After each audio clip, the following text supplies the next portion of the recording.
números do Livro dos Espíritos, Sim. né? Facilita bastante, eu acho que é uma indicação. A pergunta 625. E a pergunta que Kardec faz é assim: terá a humanidade um modelo de homem para ser seguido? A resposta é lacônica. Veja Jesus. Então, a partir deste instante, Kardec faz mais algumas perguntas sobre a importância da passagem de Jesus aqui na Terra e vai localizar-se melhor nesse assunto ligado como código de ética e de moral para a humanidade. E em 1864, no dia 24 de abril, ele lança um livro chamado O Evangelho segundo o Espiritismo. Já falamos de 3 agora, Já. 3 livros de Kardec. O Evangelho segundo o Espiritismo. É o quarto. Que vem a ser, o quarto, né, que falamos do céu e inferno também, a referência maior para como o Espiritismo vê a caracterização do trabalho de Jesus perante a humanidade. E ele vai explicar, digamos, as condições de Jesus, lembrando as características de um espírito superior, que é conhecimento das ciências, sabedoria e extensão profunda da bondade. É isso que caracteriza o espírito superior. E ele vai dizer, então, que Jesus foi realmente, dos conhecidos, o espírito mais puro, enquanto a nós, que tivemos aqui na Terra. E no livro Evangelho segundo o Espiritismo, ele vai aproveitar, então, algumas das sábias lições de Jesus, que, enfechados, assim, na forma como Kardec fez, é o código de ética para a humanidade inteira.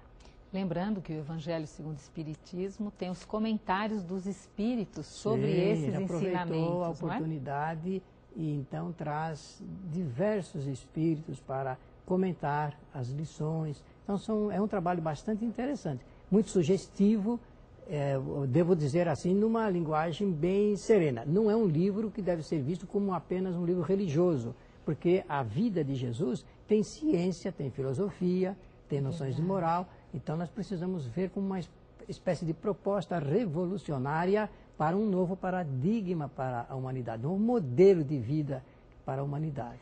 Aliás, através também do Evangelho segundo o Espiritismo, existe uma prática muito recomendada, que é o Evangelho no Lar, Milton.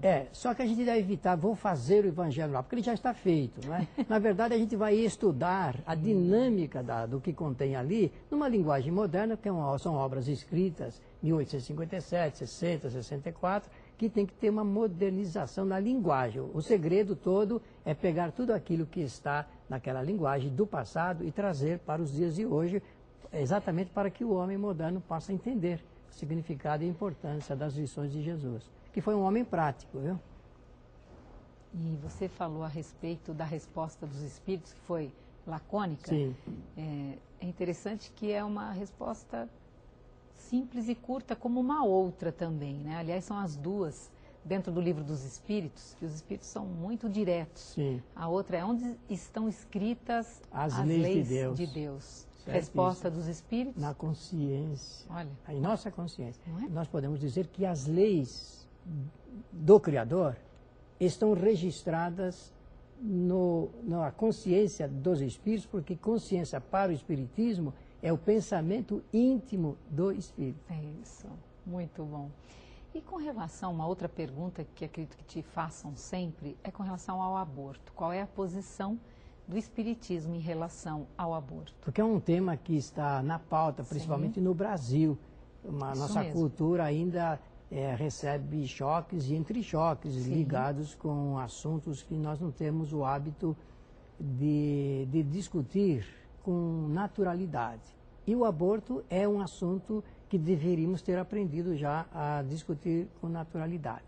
Mas, antes de responder, na linha paralela, eu quero dizer assim, a pessoa sempre mais adequada para falar de aborto não é o homem. O homem não tem autoridade para falar de aborto. É verdade. Quem tem autoridade para falar de aborto é a mulher.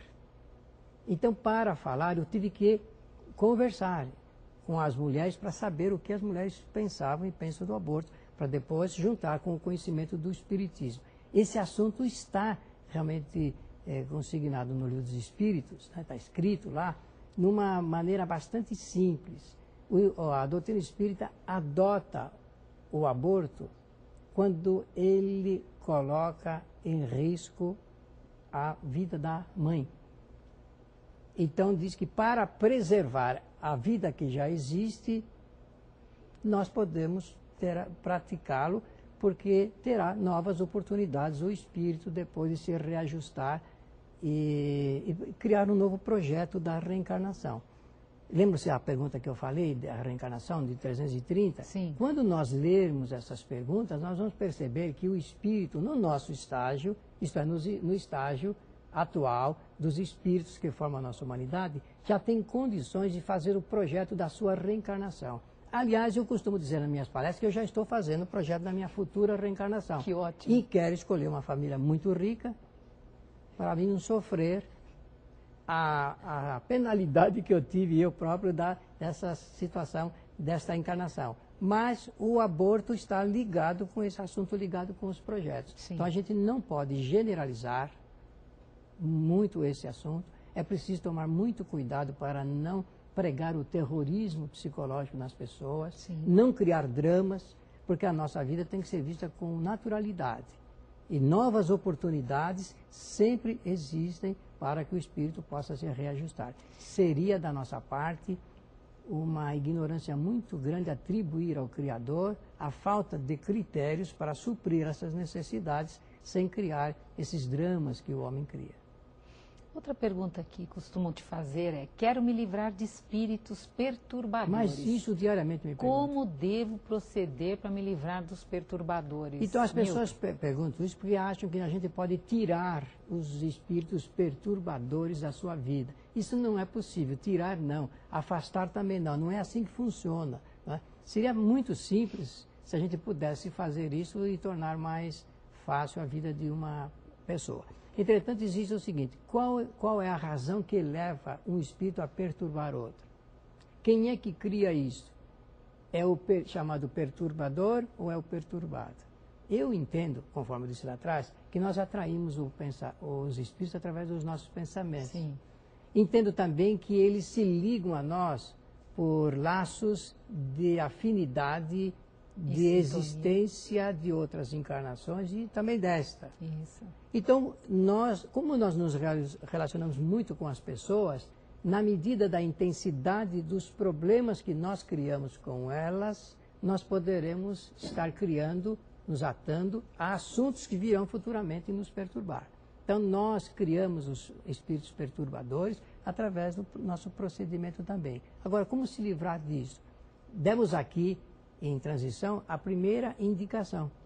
É conhecer as bases do Espiritismo. O Espiritismo é uma doutrina que surgiu em 1857 para explicar ao mundo como funcionam as leis naturais. Esse é o motivo que o Espiritismo surgiu. E ele tem princípios que a pessoa, assimilando com conhecimento, vai poder entender, compreender e administrar melhor a sua vida. Não tem coisa mais importante do que nós administrarmos a nossa vida com sabedoria. Com sabedoria. Então, se eu tenho espíritos que estão me perturbando, eu preciso primeiro responder por que é que eles estão me perturbando. Quem é que criou algo em torno deles para que eles façam isso? Bom, agora fica fácil. É por isso que a gente precisa aprender a conversar com os espíritos através do pensamento. Se nós percebermos que nós fizemos mal, a melhor atitude é pedir desculpas. Se tivermos coragem moral, perdão. Procurar reconciliação, porque nenhum espírito perturba alguma pessoa sem nenhuma importância, sem nenhum motivo. E necessidade também. Então nós precisamos conhecer essa mecânica. É simples, não é? É simples. E chegando já ao final do programa, e já que fizemos uma homenagem ao Pentateuco, aos 5 livros importantes, quase. Faltou o último, então, que agora fica só uma indicação de leitura. Aliás, eu gosto muito do livro A Gênese, Laboratório do Mundo Invisível. Para mim é uma das grandes pérolas dentro desse livro, entre tantas outras. Mas fica aí uma recomendação e mais, uma homenagem aos 5 livros que Kardec deixou. Uma grande contribuição para a formação de uma humanidade feliz. Verdade. Suas considerações finais, Filipelli? Olha, eu quero agradecer bastante a oportunidade desse convite generoso, né, de vocês, desta equipe, da própria Rede TV, que está abrindo espaço aí para uma nova comunicação, entrando nos lares do Brasil, levando esta proposta realmente da edificação de um mundo com base no conhecimento e de uma nova experiência, fraternidade, solidariedade. E eu quero encerrar lembrando a pedagogia de Jesus: paciência, tolerância e indulgência.